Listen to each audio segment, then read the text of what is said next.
Dans le dernier épisode, on vous a parlé du mythique Yéti, ce singe géant semant la terreur dans l'Himalaya. Cependant, il n'est que ça, un mythe.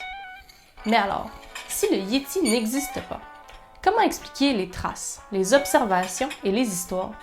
Est-ce que tout serait inventé? Eh bien, c'est un peu plus compliqué que ça. Bienvenue à Nessiterras.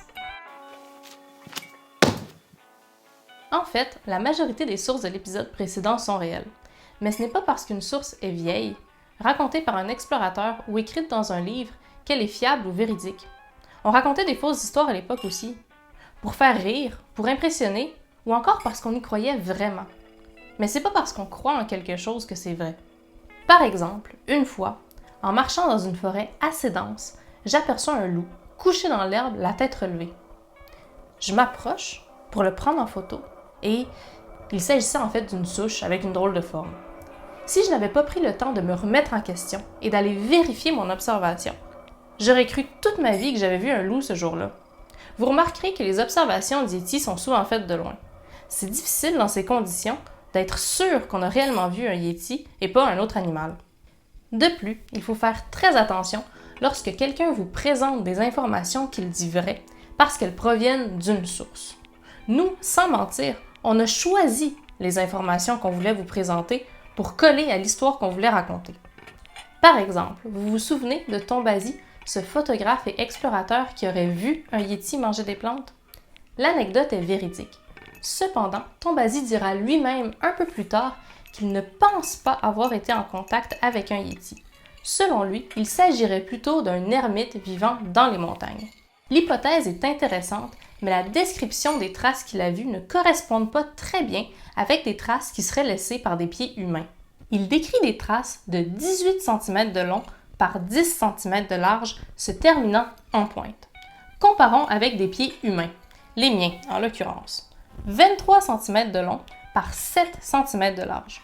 On voit tout de suite que quelque chose cloche. Mes pieds sont plus longs, mais moins larges que ceux qui ont laissé des traces dans la neige.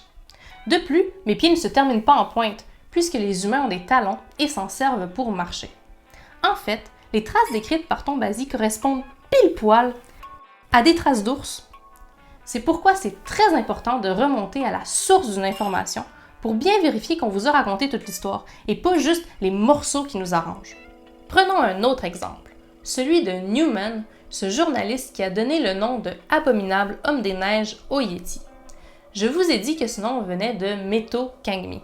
Meto pour abominable et Kangmi pour homme des neiges. C'est vrai que certains sont de cet avis, mais ce n'est pas la seule traduction possible. Selon le zoologue William L. Strauss Jr., Meto Kangmi viendrait des mots mité et Kangmi, mité pour homme-ours et Kangmi quant à lui pour homme-ours, deux fois la même chose. Se pourrait-il alors que les observations de Yéti soient en fait des observations d'ours? Il existe bel et bien deux sous-espèces d'ours bruns qui vivent dans les montagnes de l'Himalaya. Il s'agit de l'ours Isabelle, Ursus arctos isabellinus en latin, et de l'ours bleu du Tibet, Ursus arctos prunosus. Imposants, ces ours peuvent peser jusqu'à 160 kg et sont capables de marcher sur leurs pattes arrière. Il ne suffit cependant pas de montrer que des ours existent dans les montagnes himalayennes afin de prouver que les Yétis n'existent pas. En 2017, une recherche menée par Tian Yinlan et ses collaborateurs a comparé le matériel génétique de plusieurs espèces d'ours avec des échantillons supposés de Yétis. Ils en ont conclu que tous les échantillons, sauf un, appartenaient bel et bien à des espèces d'ours présentes dans la région. Et pour l'échantillon restant, il s'agissait en fait d'une dent de chien.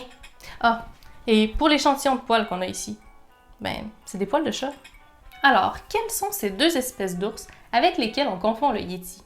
L'ours Isabelle doit son nom à la couleur sable de son épaisse fourrure. Il vit dans les vallées en haute altitude dans les montagnes himalayennes, du Pakistan jusqu'au Tibet. Il se nourrit de baies, de plantes, de racines, de petits mammifères et de carcasses. Il lui arrive aussi de s'attaquer à des moutons ou à des chèvres s'il en a l'opportunité. Quant à l'ours bleu du Tibet, on le retrouve majoritairement sur le plateau tibétain ainsi qu'au Bhoutan.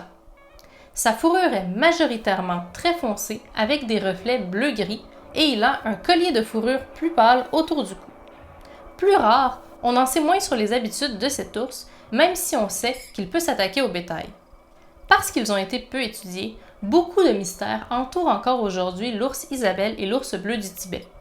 Malgré tout, on sait que, comme les autres sous-espèces d'ours brun, l'ours Isabelle et l'ours bleu du Tibet sont capables de se dresser et de faire quelques pas sur leurs pattes arrière, ce qui peut leur donner l'apparence de grands hominidés poilus. Les informations suggèrent que depuis les 100 dernières années, leur population aurait chuté de moitié, principalement due au braconnage, à la perte de leur habitat, ainsi qu'à leur élimination afin de protéger les troupeaux de yaks, de chèvres et de moutons. Adaptés aux températures des hautes altitudes, ils sont aussi menacés par les changements climatiques. D'ailleurs, ils sont classés menacés sur la liste rouge de l'UICN, l'Union internationale pour la conservation de la nature, ce qui veut dire que leur risque d'extinction est très élevé à l'état sauvage. Finalement, bien que l'ours de l'Himalaya soit un animal bien réel, il se pourrait bientôt qu'il ne devienne qu'un mirage, comme le Yéti. Merci d'avoir écouté notre premier dossier sur le Yéti. N'hésitez pas à mettre des commentaires pour nous aider à nous améliorer et à vous abonner si le cœur vous en dit. Nous, on se revoit bientôt pour un prochain dossier. D'ailleurs, je pourrais vous montrer...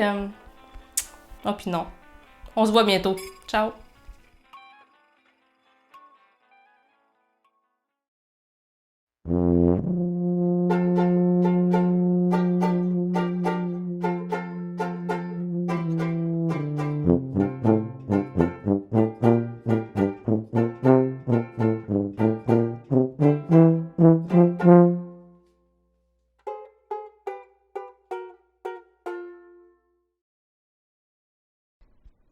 Ah! J'ai pas parlé des gigantopithèques. Oh, bon, tant pis, prochaine fois.